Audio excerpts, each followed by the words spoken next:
Dan Anda masih bersama kami pemirsa dan kita di segmen Create Up dan tema kita hari ini yakni rencana ekspansi Zcare pasca pendanaan baru. Dan sudah tersambung melalui aplikasi Zoom, Jesse Abdurrahman, CEO Zcare. Mas Jesse, terima kasih sudah bergabung bersama kami pagi ini. Terima kasih. Sehat ya, oke. Sehat.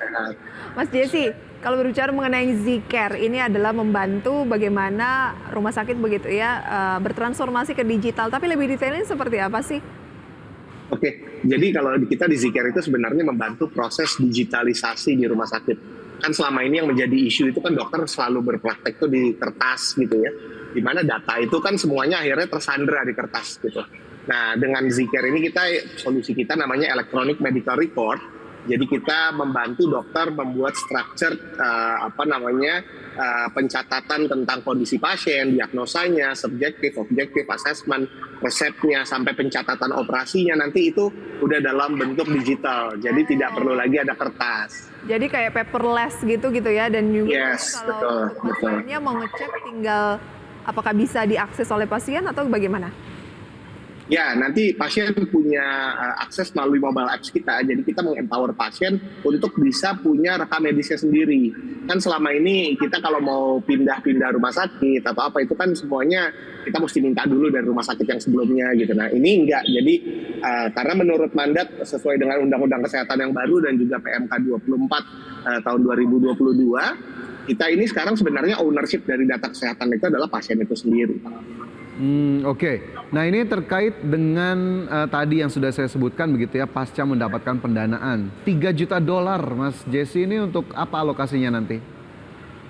Sudah pasti kita terus melakukan ekspansi dalam hal market share ya, itu yang utama. Terus yang kedua juga kami tetap mau stay ahead of the game. Jadi kita terus mengembangkan solusi kita menjadi lebih mudah dan mudah lagi.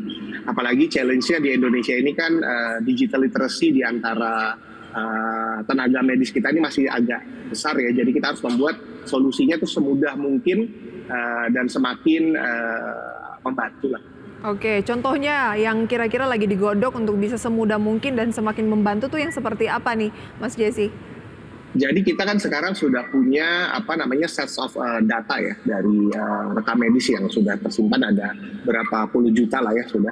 Nah dari sini nanti kita mau mengekstrak, kita membangun suatu AI untuk membantu dokter. Jadi kalau dia sudah melihat simptom-simptomnya misalnya dari seorang pasien nih, nanti AI bisa ada membantu suggestion, apakah ini begini, apakah ini begitu. Jadi mengurangi dokter harus key-in atau harus berinteraksi dengan komputer ya. Jadi kita membantu dokter untuk mengurangi kesalahan juga ya. Seperti itu, Mbak. Oke, ini terkait dengan rekam medis, Mas Jesse. Kan kita tahu ya sebagai pasien rekam medis kita biasanya ada di rumah sakit yang kita datangi. Nah ini melalui Zcare bagaimana kemudian mengumpulkan rekam medis di berbagai rumah sakit tadi?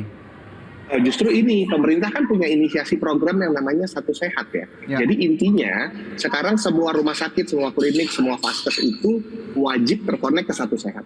Jadi di mana semua rekam medis pasien itu harus dikumpulkan di repositori Satu Sehat tersebut. Nah Zcare ini selain memberikan data, tapi kita juga bisa men-fetch datanya untuk diakses sama pasiennya. Ada nggak sih yang menjadi tantangan utama dari si Care dalam mungkin bermitra dengan rumah sakit atau justru hal lainnya?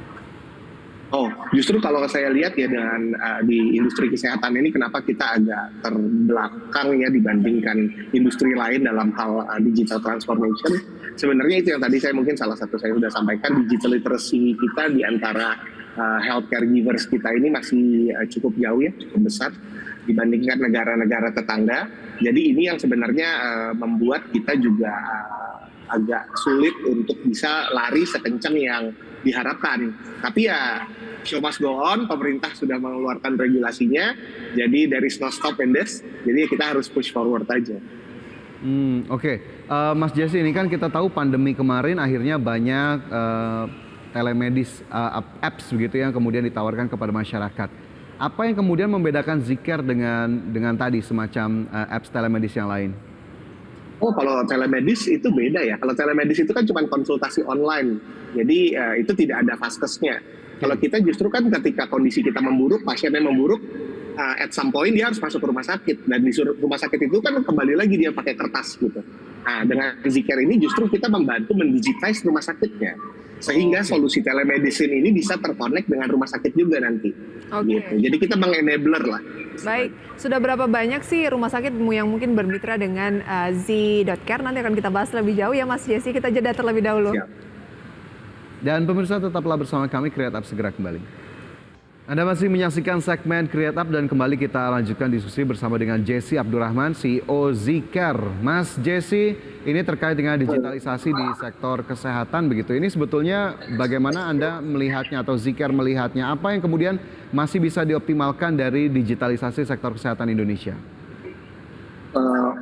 Masih sangat luas Mas, potensinya karena memang dibandingkan sektor lain kayak perbankan gitu ya atau pendidikan ya, kita sektor kesehatan kita ini masih sangat konvensional, jadi there's always room for improvement karena ini masih blue ocean banget ini. Jadi yang kami lakukan sebenarnya di Zcare ini kita membangun fundamentalnya, kita membangun proses transformasi digital di rumah sakitnya. Tapi nanti on top of that solutions, udah barang tentu pasti kita akan membentuk bisnis-bisnis lainnya. Contoh, dengan kita mendigitalisasi rekam medis elektronik itu, kita akan bisa mengenabler rumah sakit untuk mengakses BI, business intelligence. Kita mampu memberikan mengutilize AI untuk dokter-dokter tadi seperti yang saya bilang untuk bisa mengurangi resiko kesalahan gitu ya. Terus kita juga bisa membantu rumah sakit mengoptimalkan pelayanannya. Nah, ini kan sebenarnya solusi-solusi yang nanti akan bisa dibangun setelah rumah sakitnya digital syaratnya. Gitu. Nah, ini jadi saya rasa itu opportunity seperti itu.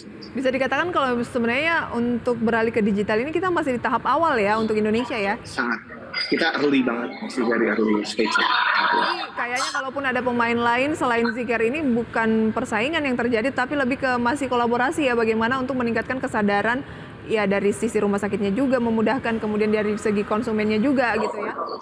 Betul sekali, apalagi ini kan sekarang kita mengedepankan interoperabilitas data ya. Jadi kita tidak boleh ada ego sektoral di mana nih cuman vendor ini punya set datanya standarnya gini, enggak. Justru pemerintah sekarang dengan Kementerian Kesehatan sudah membuat standar yang harus diikuti semua vendor sehingga datanya bisa terinteroperability, bisa ada exchange datanya gitu ya. Nah, ini yang membuat saya jadi confidence lah.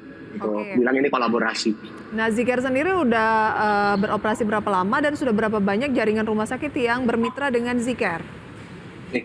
Kita establish di 2017, cuman kita 3 tahun pertama ya kita membangun produk ya, karena ini kan B2B solution, jadi kita harus yakin bener lah nih produk sebelum kita launching. Jadi kita mulai jualan 2020 pas COVID, kita bantu di Wisma Atlet, kita bantu di rumah sakit Angkatan Darat seluruhnya gitu ya. Kemudian kita sekarang jadi kurang lebih ada di 130-an rumah sakit lah ya. Tapi yang in terms of commercial base kita sudah ada hampir 30-an lah ya. Oke, untuk profitabilitas dan juga rencana ke depannya seperti apa Mas Jesse untuk Zcare? Saat ini kita akan aing untuk mendapat EBITDA positif baik Q1 atau Q2 tahun depan. Harusnya sebenarnya udah dari Q1 tahun ini, tapi karena memang momentumnya pas ketika kayak peraturan Menteri Kesehatan baru di launching tentang IMR ini, kita jadi ngegas lah ya, kita expand, sehingga kita juga fundraising kemarin ya harusnya, tapi tetap akan mencapai EBITDA positif di Q1 atau Q2 tahun depan.